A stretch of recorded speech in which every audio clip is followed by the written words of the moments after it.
If you've never played Vermintide, which is obvious a lot of people haven't, stims are not immediately obvious. So first off, if you have a support ultimate, you are a shout veteran, a book zealot, a smite psyker, etc., you always get and want the yellow stim. Because the yellow stim allows you to use your ult 2 more times, as you're about to see. It effectively just gives you 2 free ultimate uses. Now, in Vermintide, you'd also always give these pots, the purple pots, but they're just concentration and yellow here. I don't know why they flop the colors around. Anyway, you always give the ultimate cooldown pot to either stealth or support ultimates. Now, med stims make wounds even worse than they already were. Wounds were already really bad, but they heal either 25% of your total health or an entire wound, whichever is the bigger of the 2 numbers. For once, this is something that actually rounds up. Now, this is really nice, because not only does it basically act as Medicaid if you have 2 wounds, it also counteracts corruption, which there's really not that many ways to do it. That's what the pause is for. I was thinking, like, apart from field improv on Vet and that really bad aura on Zealot, there's really not that many ways to counteract corruption without using Medicaid.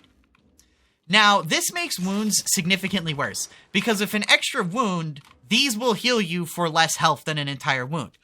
Instead of healing you for half of your health, it heals you for like 30% of your health, which is significantly worse. Okay, this is where the actual effective stims might not be obvious.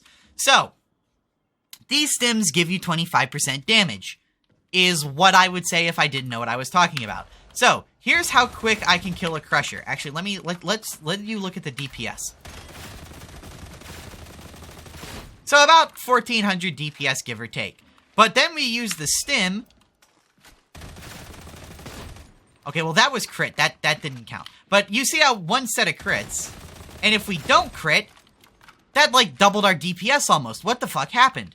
So this also gives you 25% rending on top of damage, which means, yes, it is absolutely worthwhile and you should spend these stims to kill armor. Hell, it effectively makes your body shots on armor the same as headshots without it. Okay, now the clarity stim. This one does a lot and is bugged right now. So, this one, let's take it from the top. This one increases your attack speed, obviously. That should be obvious. But what you might not know is it also reduces your stamina cost, which with stamina reduction trinkets basically means you can sprint forever. But it also is intended, at least I believe it's intended, to lower the charge rate of Psyker abilities and plasma guns. But currently, it's not doing that, and it's actually making it take longer. As you can see, that was a dramatically longer charge up. So, it is currently just making this stuff take longer. It makes all the Psyker abilities take longer to charge. It makes the staffs take longer to charge. It makes the plasma gun take longer to charge. I'm pretty sure this will get patched and it will actually be shorter, which means blue stims are really good to manually inject in people, and they're really good to give to anyone who has a charge weapon like a plasma gun, or just the Psyker in general, particularly an Assail one. That just crashed the game. Very cool.